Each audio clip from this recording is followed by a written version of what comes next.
Last night, again, there was traffic chaos across Dublin after the M50 was closed due to a fire near the bridge.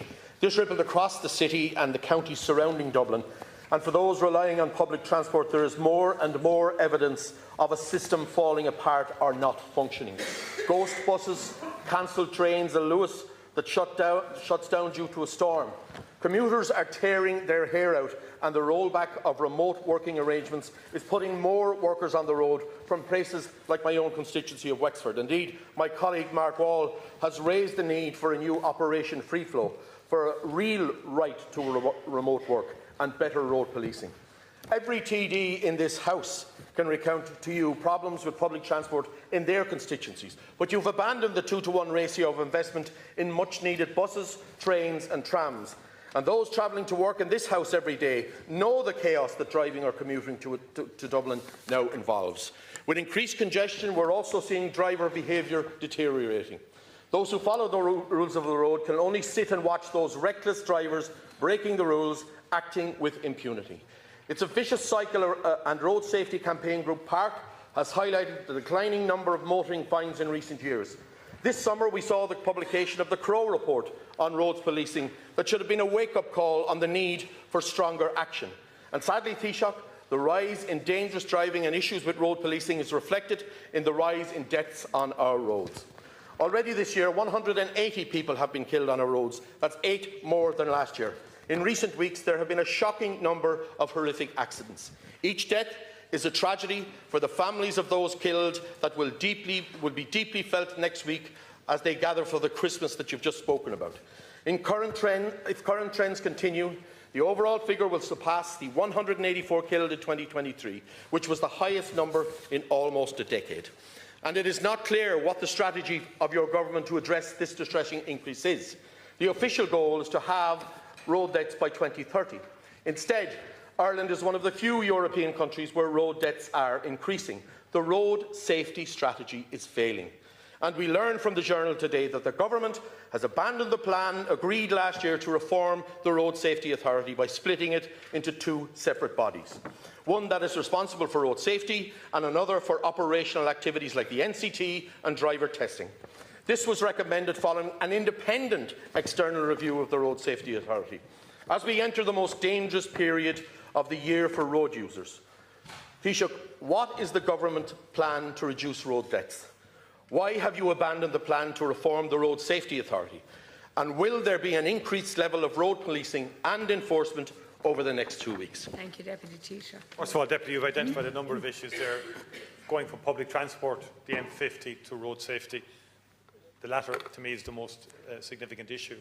And I would say at the outset, in terms of the M50 traffic congestion, yes, there is very significant traffic congestion on the M50. It's a vital piece of national infrastructure. Growth in our economy and growth in our population has added significantly to the traffic. Overall levels on the M50 have grown by 11% since 2019. And in terms of the investment side of it, there's huge investment going into public transport. I don't agree with the 2-to-1. It's too crude a mechanism, because a lot depends on when a project comes to completion. It'll draw down an awful lot more money than at the beginning of a project. So the 2-to-1 is, in my view, is not a sensible framework on a year-to-year basis to judge investment in public transport versus investment in roads. So you take, for example, investment in roads. You take the Macroom bypass. That was huge for safety. It was actually better for safety, better for air pollution, and better for the quality of lives of people living in all the towns, Macroom, Belvoir, and the whole way. Yet people would sort of say it's anti-climate or anti-whatever if you build a bypass like that. So I've never accepted the ideological orthodoxy of some people on that side of the fence. So let's make that point.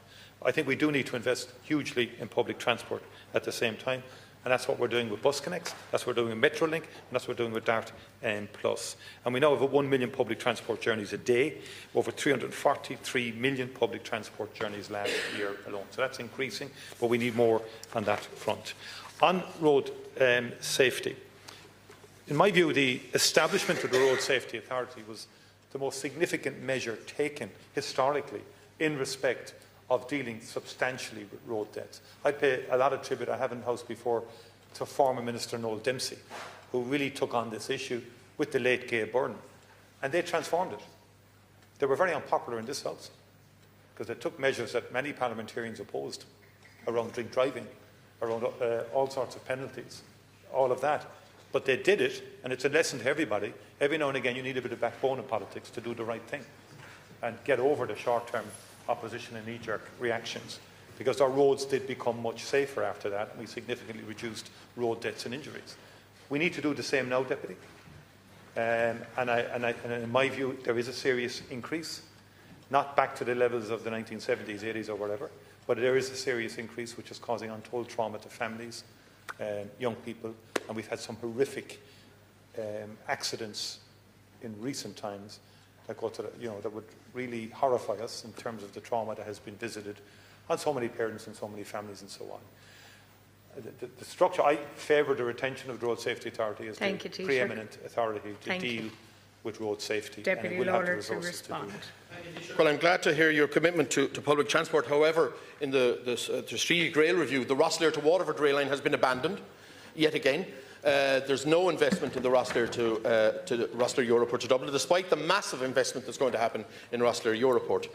And despite the talk in every constituency, there are black spots that are known in terms of road safety. In my own constituency, the absolutely dreadful conditions of rural roads in particular is appalling, and it's mainly due to the massive and continuing underfunding of Wexford County Council. And indeed, every council, every TD can say the same across the country, despite the fact that local authorities are doing their best. Who is responsible for identifying the structural failures on our roads and ensuring best practices implemented? Budgets are committed to deliver safer roads and stakeholders held accountable for failings. Overhauling the Road Safety Authority was your chance to deliver an agency with the powers to actually make our roads safer, not just spend on PR campaigns. Taoiseach, what will your government do now to reduce road deaths, and what new action will you undertake? Thank you, Deputy Taoiseach. I think, first of all, Deputy, what we're going to do, and the Gardaí Síochána are going to be very active over Christmas in particular, and they're conducting a dedicated road traffic enforcement operation throughout the Christmas period, which began on Monday, the 1st of December, and will continue until Monday, the 5th of January. Yes, you're correct. Investing in better and safer roads, continued enforcement of the law, and increasing the allocation of Gardaí to frontline duties are all part of the measures that we're going to be taking on an ongoing basis. And we're going to implement the Road Safety Strategy 21 to 2030, and we're going to do everything possible through our enforcement. The Garda Commission is taking this very seriously. The Minister of Justice has been speaking to the Garda Commissioner in respect of this, because I accept your fundamental point. Every road fatality that occurs on our roads is a profound tragedy for a family somewhere in our country. And I think collectively, if we're all agreed, I'm willing to work with opposition in terms of any measures that people think are meritorious in terms of reducing accidents on our roads. Thank you.